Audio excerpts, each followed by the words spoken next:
কেমন আছে জাহির আলভী এবং ইকরার ছেলে রিজেক? এই প্রশ্নটা নিয়ে সোশ্যাল মিডিয়ায় এখন তোলপাড়।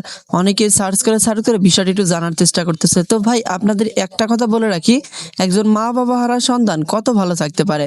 সে যতই আত্মীয় স্বজনের আদর ভালোবাসা পাক, কিন্তু মা বাবার মতো আদর ভালোবাসা সে কখনোই পাবে না। আমরা ইতিমধ্যে হয়তো জানি জাহির আলভীর স্ত্রী ইকরার আত্মহত্যার ইস্যুটা নিয়ে তথ্য সোশ্যাল মিডিয়া। আর এইসব ইস্যুর কারণে কিন্তু তার বাবা আলভী কিন্তু রয়েছে নেপালে, তিনি বাংলাদেশে আসতে পারতেছে না। কারণ বাংলাদেশে আসবে তাকে গ্রেপ্তার করবে এমন হুমকিও কিন্তু তিনি পেয়েছেন।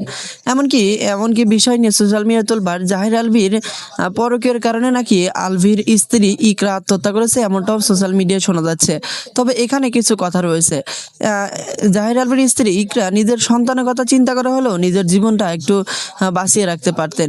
তিনি আসলে কিসের জন্য যে কি কারণে আত্মহত্যা করলেন এটা আসলে বলা মুশকিল। ইকরার মৃত্যুর পর থেকে তাকে নিয়ে সোশ্যাল মিডিয়ায় বিভিন্ন ভিডিও ভাইরাল হয়ে পড়ে। এমনকি অনেকেই দাবি করেন আলভী এবং তিথির পরকীয়ার ইস্যুটা। অনেকে দাবি করেন আলভী এবং তিথির পরকীয়ার জন্যই আত্মহত্যা করেছে আলভীর স্ত্রী ইকরা। তবে এইসব বিষয় নিয়ে তেমন কোনো গুঞ্জন না উঠলেও এদিকে কিন্তু ছেলে কেমন রয়েছে এই গুঞ্জনটাই বেশি। সবাই রিজিকের খোঁজ খবর নিতেছে, রিজিক কেমন আছে এইটা জানার চেষ্টা করতেছে। আমরা জানি গত কিছুদিন আগে রিজিকের কিন্তু বার্থডে ছিল।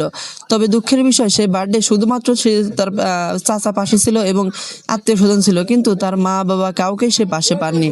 কারণ তো ইকরার আত্মহত্যার ইস্যুটা নিয়ে মামলায় কিন্তু ফেঁসে গেছেন আলভী, যার কারণে বাংলাদেশে আসা বন্ধ হয়ে গেছে। তুই পৃথিবী।